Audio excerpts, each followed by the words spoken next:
The winter wind cut through Boston's narrow streets like a blade in January 1980, carrying with it the promise of a decade that would change everything. But for some families in the hub, that change would come in the form of empty chairs at dinner tables and photographs that would never age. This is the story of those who vanished when Boston's shadows grew long, and the desperate searches that continue even now, 45 years later. If you're watching this investigation unfold from anywhere in the world, please take a moment to subscribe and let us know in the comments where you're joining us from. Your support helps us continue bringing these forgotten stories to light, ensuring that those who disappeared are never truly forgotten. The year 1980 dawned cold and unforgiving in Boston, Massachusetts. The city was still reeling from the urban crisis of the 1970s. White flight had hollowed out neighborhoods, the economy struggled, and crime rates soared to unprecedented levels. Against this backdrop of urban decay and social upheaval, several people would simply vanish, leaving behind mysteries that have confounded investigators for decades. Did Boston Police Department records from 1980 paint a grim picture? 26 unsolved homicides occurred throughout the year, creating an atmosphere of fear and uncertainty that permeated the city's neighborhoods. But beyond these documented murders lay an even more disturbing pattern. People who simply disappeared without a trace, swallowed by the city's sprawling maze of streets, alleys, and forgotten corners. The Massachusetts Bay Area in 1980 was a place where someone could vanish with frightening ease. The region's complex geography, with its countless islands, dense forests, and industrial wastelands, provided infinite hiding places for those who meant harm, and infinite opportunities for the desperate to disappear. The state's proximity to major highways like Interstate 95 and Route 128 meant that someone could be spirited away from Boston and be hundreds of miles distant within hours. Joseph Breen's story begins this tragic timeline. Though he disappeared in November 1979, just weeks before our focal year, his case would cast a shadow over everything that followed. Breen, a Boston resident, vanished under circumstances that remain completely mysterious to this day. Unlike many missing persons cases where there are witnesses, arguments, or clear timelines, Breen simply ceased to exist in any documentable way. His disappearance served as an ominous prelude to what was to come. The Boston Police Department's Missing Persons Unit in 1980 was overwhelmed and understaffed. Detective work in the pre-digital age relied heavily on physical evidence, witness testimony, and painstaking legwork. Without security cameras on every corner, GPS tracking, or digital communications trails, someone could vanish from the urban landscape and leave virtually no trace. The investigation tools available to 1980s detectives, mainly telephone interviews, door-to-door canvassing, and paper filing systems, proved woefully inadequate against the tide of disappearances. Boston's neighborhoods each told their own story of vulnerability in 1980. In East Boston, where Louis Cardinal would be found stabbed to death in February, the Italian-American community lived in fear of both random violence and organized crime. The North End, still heavily Italian despite decades of gentrification pressures, remained insular and suspicious of outsiders. South Boston, predominantly Irish and fiercely territorial, had its own code of silence that often hindered police investigations. Dorchester, Boston's largest neighborhood, was experiencing rapid demographic changes that created tension and instability. The area around Blue Hill Avenue had become a focal point for drug trafficking, and the abandoned buildings that dotted the landscape provided perfect locations for criminal activity, or for disposing of evidence. When Robert Wilshire's body was discovered behind 36 Alpha Road in Dorchester in March, it highlighted how the neighborhood's forgotten corners could conceal the worst kinds of secrets. The year 1980 also marked a turning point in law enforcement's understanding of serial crime. The FBI's Behavioral Science Unit was still in its infancy, and the concept of criminal profiling was just beginning to gain acceptance in local police departments. Boston investigators working missing persons cases that year had little understanding of how predators might target victims, or how seemingly unconnected disappearances might actually be the work of a single individual. This knowledge gap became particularly relevant when examining the broader New England context. The region was experiencing what would later be recognized as a wave of disappearances targeting young people, particularly women. While Boston itself may not have been the epicenter, the city's position as the regional hub meant that cases from surrounding areas often had connections to the Massachusetts capital. Transportation networks played a crucial role in the vulnerability of potential victims. Boston's subway system, the MBTA, provided both opportunity and risk. The Green Line, Blue Line, Red Line, and Orange Line connected the city's diverse neighborhoods, but they also created predictable patterns of movement that predators could exploit. Late-night subway riders, particularly young women traveling alone, faced dangers that went far beyond typical urban crime. The city's college population added another layer of complexity to missing persons investigations. With over 50,000 students attending universities in the Boston area, there was constant population flux. Students would arrive in September and disappear into the urban landscape, often maintaining minimal contact with family back home. When someone like a college student went missing, it might be days or even weeks before anyone realized they were gone. Boston's weather patterns in 1980 created additional challenges for investigators and search teams. The harsh New England winter meant that any evidence left outdoors would quickly be buried under snow and ice. Bodies or clues deposited in the numerous parks, abandoned lots, or industrial areas around the city might not surface until the spring thaw. If ever, the Charles River, Boston Harbor, and the numerous smaller waterways that crisscross the metropolitan area provided convenient disposal sites that might never yield their secrets. The social dynamics of 1980 Boston also contributed to the vulnerability of certain populations. The LGBT community, still largely closeted and marginalized, faced particular risks. Gay bars and meeting places were often located in industrial areas or rough neighborhoods, making patrons vulnerable as they traveled to and from these venues. Police relationships with marginalized communities were often strained, meaning that disappearances might not be reported quickly or investigated thoroughly. The drug epidemic that was beginning to take hold in American cities had also reached Boston by 1980. Heroin and cocaine were becoming increasingly available on the streets, creating a population of vulnerable users who might disappear for days or weeks during binges, making it difficult to determine when someone had actually gone missing versus when they were simply using. This confusion often delayed the start of investigations, allowing trails to grow cold. Boston's organized crime presence added another sinister dimension to the disappearance epidemic. The Winter Hill Gang, led by figures like Whitey Bulger, maintained a reign of terror over much of the city's underworld. People who crossed organized crime figures, witnessed crimes, or simply found themselves in the wrong place at the wrong time could disappear permanently. The code of silence that governed these criminal enterprises meant that witnesses were rare and investigations often hit dead ends.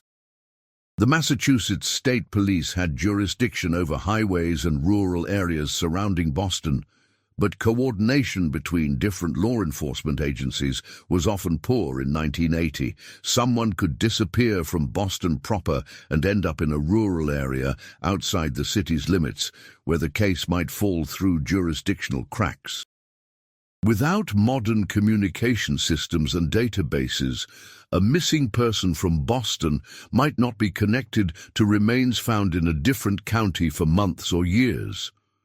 Media coverage of missing persons cases in 1980 was limited compared to today's 24-hour news cycle. Local newspapers might run a brief story about a disappearance, but without sustained coverage, public awareness remained low. Television news programs typically focused on more sensational stories, and missing persons cases, particularly those involving marginalized populations, often received minimal attention. The psychological impact on Boston families dealing with missing loved ones was devastating and isolating.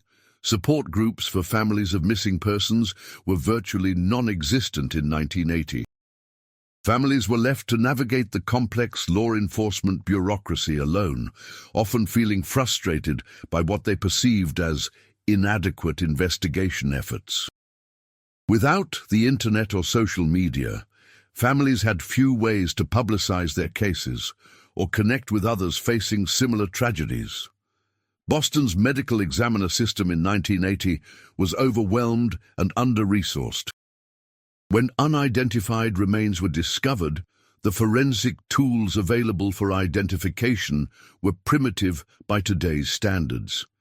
DNA analysis was still in its experimental stages, and identification often relied on dental records, fingerprints, or physical descriptions, methods that frequently proved inadequate. This meant that some of those who disappeared in 1980 might have been found, but never identified and returned to their families. As winter gave way to spring in 1980, the scope of the crisis became clearer, but it was events beyond Boston's city limits that would ultimately provide the most haunting examples of how people could simply vanish from the New England landscape. The disappearance of Dr.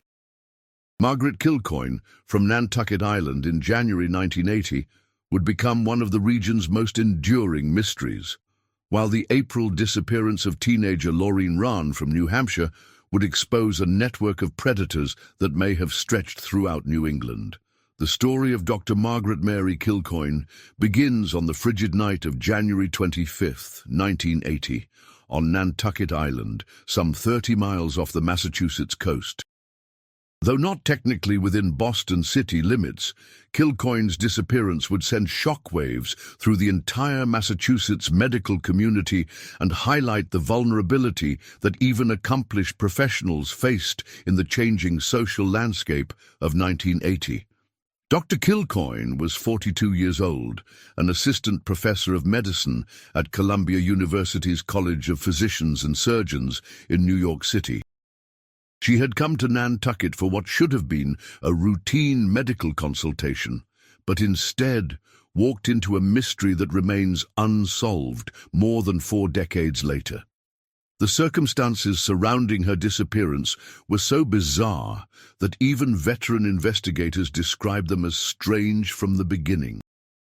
Nantucket in January 1980 was a far different place than the summer playground of the wealthy that it would later become. Winter stripped away the island's tourist veneer, leaving behind a small, insular community of year-round residents who knew each other's business with sometimes uncomfortable intimacy. The population dwindled to fewer than 3,000 people during the off-season, and the island's isolation became complete when weather prevented ferry service to the mainland. On the night she disappeared, Dr.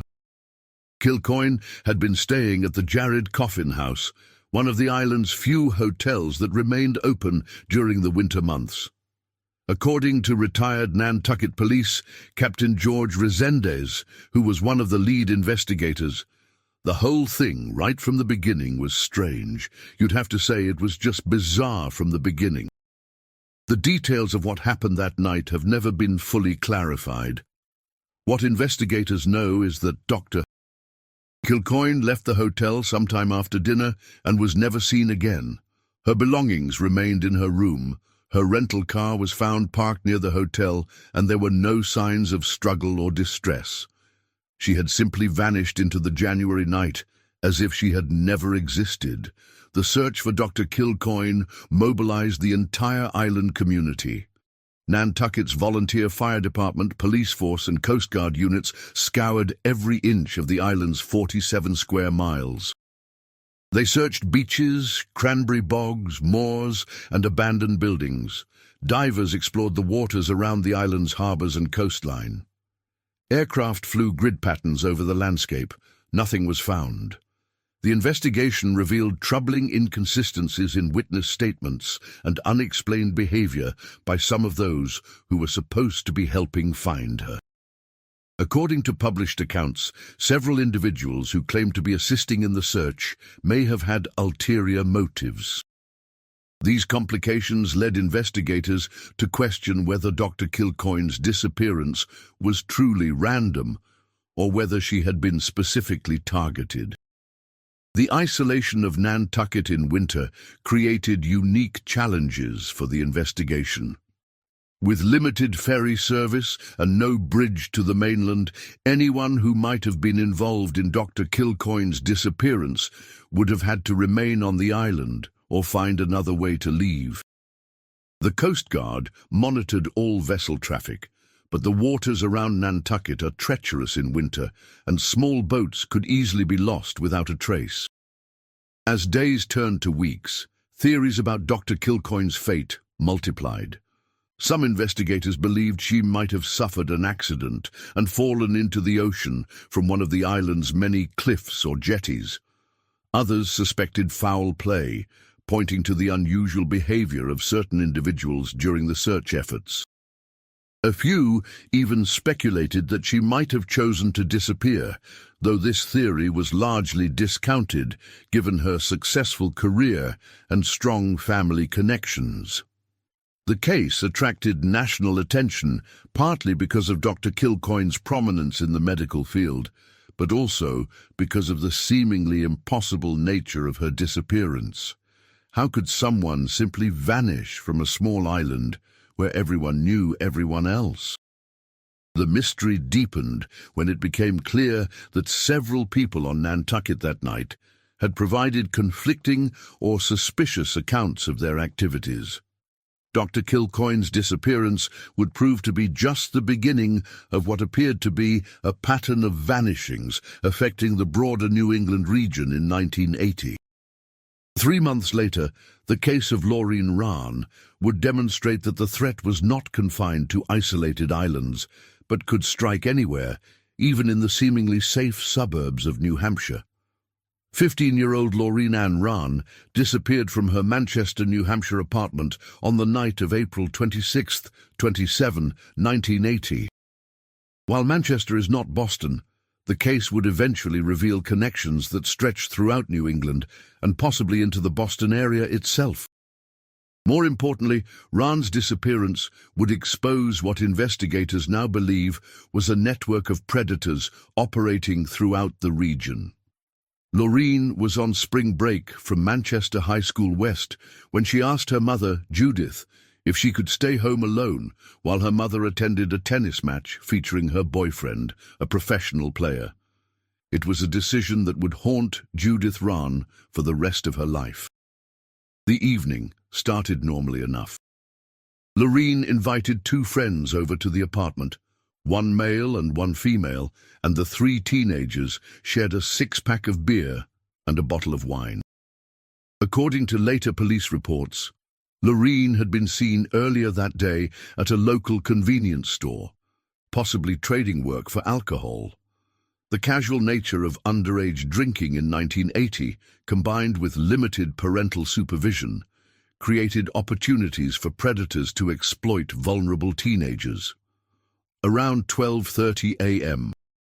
on April 27th, Laureen was sitting with her male friend in the living room when they heard voices in the apartment building's hallway. The friend left through a back door, assuming Laureen's mother was returning and not wanting to be caught drinking. He later told police that he heard Laureen lock the door behind him as he left. That was the last time anyone saw Laureen Rahn alive. When Judith Rahn returned home the next day, she found the apartment empty. Loreen's belongings were still there, but her daughter was gone. There were no signs of struggle, no ransom notes, and no obvious clues about what had happened. Like Dr. Kilcoyne on Nantucket, Loreen had simply vanished. The investigation into Loreen's disappearance would eventually reveal disturbing connections to other missing persons cases throughout New England. Just 1 month before Loreen vanished, 15-year-old Rachel Garden had disappeared from Newton, New Hampshire after buying cigarettes at a local market. Though police insisted the cases were unrelated, both girls were brunettes of similar age who vanished from nearby towns under mysterious circumstances. Even more troubling was the disappearance of Denise Danault 6 weeks after Loreen went missing. Danault, 25, lived just 2 blocks from the Rahn residence and vanished from a bar in Manchester. Decades later, police would name serial killer Terry Peder Rasmussen as a suspect in Danault's case. Rasmussen, who lived under various aliases including Bob Evans, was operating in the area at the time and lived only 1.5 miles from where Loreen disappeared. The Rasmussen connection would prove significant in understanding the broader pattern of disappearances affecting New England in 1980 and the surrounding years. Authorities believe Rasmussen may have been involved in as many as 6 murders and disappearances, including the Bear Brook murders, a series of killings that involved 4 female victims found in Bear Brook State Park between 1985 and 2000. One of these victims was Rasmussen's own biological daughter. The investigation into Loreen Rahn's disappearance also uncovered evidence of what appeared to be a human trafficking network. In October 1980, several months after Loreen vanished, her mother received a series of phone calls from California. The calls came from motels in the Los Angeles area, and the caller claimed to be Loreen. However, the conversations were brief and strange, and Judith Rahn was never certain whether the voice was really her daughter's. 6. When investigators traced these calls, they discovered that one of the motels had been used as a filming location by a child pornographer known only as Dr. Z. Though they were unable to establish a direct connection between Dr. Z and the phone calls, the discovery highlighted the existence of criminal networks that could transport victims across the country and exploit them in the commercial sex trade. 6.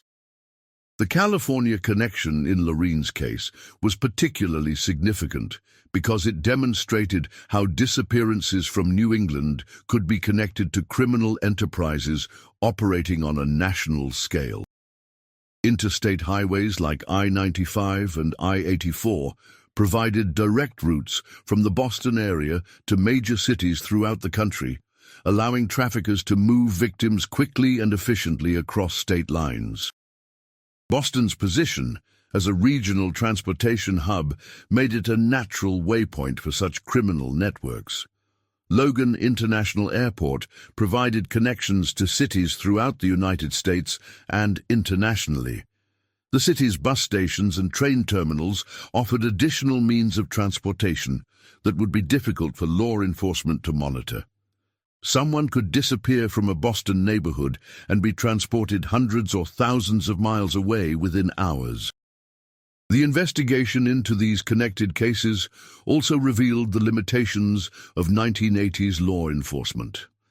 Different police departments often failed to share information effectively, and there was no centralized database for tracking missing persons or connecting cases across jurisdictions. The FBI's role in missing persons investigations was limited, and local police departments often lacked the resources to pursue leads that crossed state lines. The families of those who disappeared faced additional challenges in their efforts to find their loved ones. Private investigators were expensive and often ineffective. Missing persons organizations were few and far between. The media showed limited interest in cases that didn't involve obvious foul play or prominent victims. Families were often left to conduct their own searches and investigations, with little support from official channels. As 1980 progressed, the pattern of disappearances continued to evolve. In Boston itself, the case of Joseph Breen remained unsolved, and investigators were beginning to recognize that isolated missing persons cases might actually be connected to broader criminal enterprises. The urban environment of Boston provided both opportunities for predators and challenges for investigators trying to track down leads. Note the economic conditions in Boston during 1980 contributed to the vulnerability of certain populations. The city was still recovering from the fiscal crisis of the 1970s, and unemployment remained high in many neighborhoods. Young people facing limited economic opportunities might be more susceptible to offers of employment or other enticements that could lead them into dangerous situations. The drug epidemic that was beginning to take hold in American cities also affected missing persons investigations in Boston. Users who disappeared might be assumed to be on extended binges, delaying the start of official investigations. Drug dealers and users operated in a shadow economy that was largely invisible to law enforcement, creating opportunities for predators to find victims who might not be missed immediately. Boston's large student population created additional complications for missing persons investigations. With students constantly arriving and departing, and many maintaining minimal contact with family members, it could be difficult to determine when someone had actually gone missing versus when they had simply lost touch with their support network. This confusion often resulted in delayed reporting and cold trails by the time investigations began. The case files from Boston Police Department's 1980 missing persons investigations paint a picture of a law enforcement agency struggling to keep up with the volume of cases and the complexity of the criminal landscape.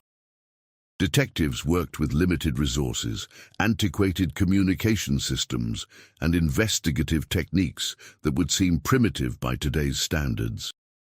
However, some investigators were beginning to recognize patterns that suggested more systematic criminal activity. The clustering of disappearances in certain neighborhoods, the similarity of victim profiles, and the complete absence of evidence in many cases pointed to the possibility that organized predators were operating in the Boston area. The investigation techniques available to 1980s detectives were severely limited compared to modern forensic science. There was no DNA analysis, no digital communications to trace, and no surveillance cameras to review. Investigators relied primarily on witness interviews, physical evidence, and intuition. In cases where victims had been transported outside the immediate area, these techniques were often inadequate. The psychological profiles of both victims and perpetrators were poorly understood in 1980. The concept of serial predation was just beginning to be recognized by law enforcement, and the behavioral patterns that might help identify dangerous individuals were not yet systematized. This knowledge gap made it difficult for investigators to anticipate where predators might strike next, or how they might be operating. As autumn arrived in 1980, the cumulative impact of the year's disappearances began to affect the psyche of Boston area residents. Parents became more protective of their children. Young women altered their behavior to avoid perceived risks, and communities that had once felt safe began to look over their shoulders. The fear was not entirely rational. The actual number of disappearances remained relatively small compared to the region's total population, but the randomness and inexplicable nature of the vanishings created a pervasive sense of vulnerability. The media coverage of disappearances in 1980 was sporadic and often sensationalized. Newspapers might run front-page stories about prominent cases like Dr. Kilcoyne, but follow-up coverage was limited. Television news programs typically moved on to other stories within a few days, unless there were dramatic developments.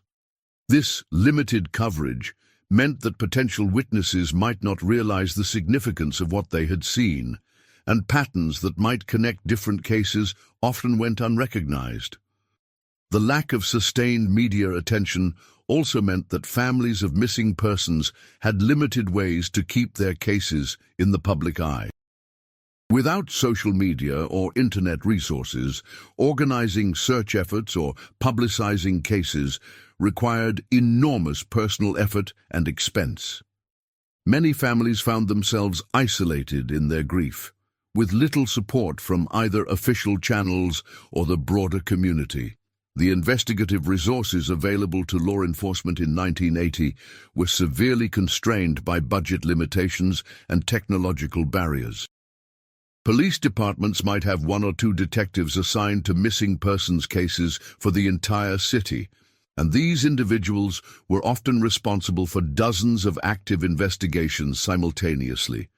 The paper-based filing systems used to track cases were cumbersome and error-prone, making it difficult to identify connections between different disappearances. Forensic science in 1980 was primitive compared to modern standards. Fingerprint analysis was the primary method of identification, but it required that prints be on file in the first place. Dental records could be used for identification, but only if ante-mortem records were available for comparison. Blood typing could provide some investigative leads, but it was far less precise than DNA analysis. Without these modern tools, many cases that might be solvable today remained permanently cold. The interstate nature of many disappearance cases created additional challenges for law enforcement coordination. Boston police might discover that a missing person had been seen in another state, but following up on such leads required extensive coordination with other agencies. Communication between departments was slow and often unreliable, and there was no centralized system for sharing information about missing persons or unidentified remains. Federal involvement in missing persons cases was limited in 1980. The FBI had jurisdiction only in cases involving clear evidence of interstate transportation for criminal purposes, and proving such transportation required evidence that was often unavailable in missing persons investigations. This meant that cases with obvious interstate connections might still be handled entirely by local law enforcement agencies with limited resources and jurisdiction. The families of those who disappeared in 1980 faced not only the emotional trauma of their loss, but also the practical challenges of navigating a complex and often unresponsive bureaucracy. Police departments might be sympathetic, but unable to provide regular updates or concrete progress. Missing persons organizations were rare and often focused on specific populations such as children. Private investigators were expensive and not always effective. As 1980 drew to a close, the Boston Police Department's homicide unit could point to 26 unsolved murders within the city limits. But the number of unsolved disappearances remained more difficult to quantify. Some cases might eventually be resolved when missing persons returned on their own or were found in other jurisdictions. Others would remain permanently open, their files gathering dust in storage rooms as years passed without resolution. The psychological impact on investigators working these cases was significant but rarely acknowledged. Detectives who spent their careers pursuing leads that led nowhere, interviewing desperate families, and confronting the limitations of their investigative tools often experienced burnout and frustration. The emotional toll of carrying unsolved cases for years or decades was not well understood in 1980, and support resources for law enforcement personnel were virtually non-existent. The broader social implications of the 1980 disappearances extended beyond the immediate victims and their families. Communities that had once felt safe began to question their assumptions about personal security. Parents became more restrictive in supervising their children, and social patterns began to shift as people sought to minimize their exposure to perceived risks. The cases that emerged from 1980 would continue to haunt investigators for decades to come. Some, like the disappearance of Laureen Rahn, would eventually be connected to broader criminal enterprises involving serial predators and human trafficking networks. Others, like Dr. Kilcoyne's vanishing from Nantucket, would remain complete mysteries despite exhaustive investigation efforts. 4. The technological advances that would eventually revolutionize missing persons investigations, DNA analysis, digital communications tracking, surveillance cameras and computerized databases were still years away in 1980. The families waiting for answers would have to endure decades of uncertainty before these tools became available to law enforcement. Looking back at 1980 from the perspective of the present day, it becomes clear that the year represented a watershed moment in the history of missing persons cases in the Boston area. The combination of social upheaval, limited investigative resources, and sophisticated criminal enterprises created conditions that allowed predators to operate with relative impunity. The victims who disappeared that year became unwitting symbols of a society struggling to adapt to new forms of crime and violence.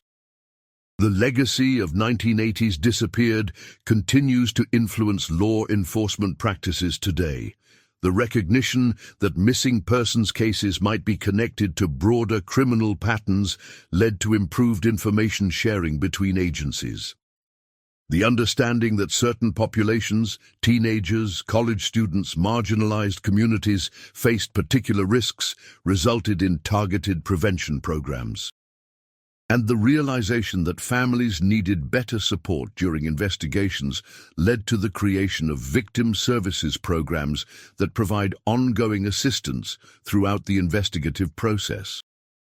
But for the families still waiting for answers about their loved ones who vanished in 1980, these systemic improvements provide little comfort. Joseph Breen's family still wonders what happened to him during those final weeks of 1979. The families connected to the broader New England disappearances, including those of Dr. Kilcoyne and Laureen Rahn, continue to search for closure that may never come. The files remain open, gathering dust in police stations throughout Massachusetts and New England. Occasionally, advances in forensic science will prompt investigators to take another look at old evidence.